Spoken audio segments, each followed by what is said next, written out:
Third chapter from Eat That Frog. Apply the 80-20 rule to everything. We always have time enough, if we will but use it aright. Johann Wolfgang von Goethe. The 80-20 rule is one of the most helpful of all concepts of time and life management. It is also called the Pareto principle, after the Italian economist Vilfredo Pareto, who first wrote about it in 1895.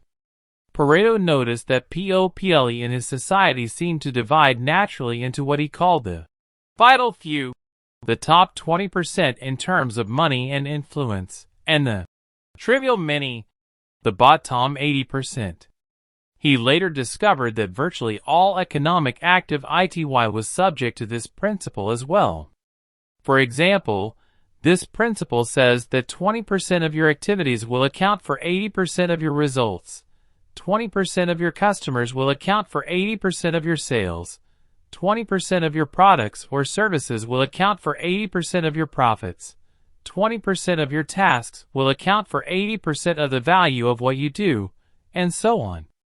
This means that if you have a list of 10 items to do, 2 of those items will turn out to be worth much more than the other 8 items put together. Number of tasks versus importance of tasks. Here is an interesting discovery. Each of the 10 tasks may take the same amount of time to accomplish. But 1 or 2 of those tasks will contribute 5 or 10 times the value of any of the others. Often, a single task can be worth more than all the other 9 items put together. This task is invariably the frog that you should eat first. Can you guess on which items the average person is most likely to procrastinate? The sad fact is that most people procrastinate on the top 10 or 20% of items that are the most valuable and important, the vital few. They busy themselves instead with the least important 80%, the trivial many, that contribute very little to results. Focus on activities, not accomplishments. You often see people who appear to be busy all day long but seem to accomplish very little. This is almost always because they are busy working on tasks that are of low value, while they are procrastinating on the 1 or 2 activities that, if they completed them quickly and well, could make a real difference to their companies and to their careers. The most valuable tasks you can do each day are often the hardest and most complex. But the payoff and rewards for completing these tasks efficiently can be tremendous. For this reason, you must adamantly refuse to work on tasks in the bottom 80% while you still have tasks in the top 20% left to be done. Before you begin work, always ask yourself, is this task in the top 20% of my activities or in the bottom 80%? Rule: resist the temptation to clear up small things first. You remember, whatever you choose to do over and over eventually becomes a habit that is hard to break. If choose to start your day working on low-value tasks, you will soon develop the habit of always starting and work on low-value tasks. This is not the kind of habit you want to develop or keep. Low-value tasks are like rabbits. They multiply continually. You never get caught up. The hardest part of any important task is getting started on it in the first place.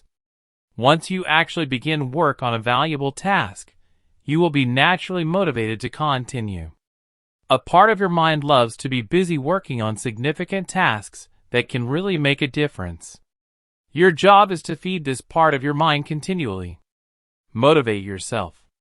Just thinking about starting and finishing an important task motivates you and helps you overcome procrastination. The fact is, the time required to complete an important job is often the same as the time required to do an unimportant job. The difference is that you get a tremendous feeling of pride and satisfaction from completing something valuable and significant. However, when you complete a low-value task using the same amount of time and energy, you get little or no satisfaction. Time management is really life management, personal management.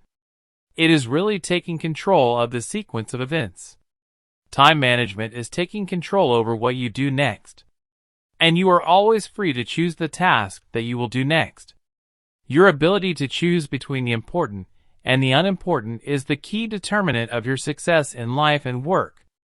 Effective, productive people discipline themselves to start on the most important task that is before them. They force themselves to eat that frog, whatever it is. As a result, they accomplish vastly more than the average person and are much happier as a result. This should be your way of working as well. 2 things you need apply from Eat That Frog, Chapter 3. 1. Make a list of all the key goals, activities, projects, and responsibilities in your life today. Which of them are, or could be, in the top 10 or 20% of tasks that represent, or could represent, 80 or 90% of your results. 2. Resolve today that you are going to spend more and more of your time working in those few areas that can really make a difference in your life and career, and spend less and less time on lower value activities.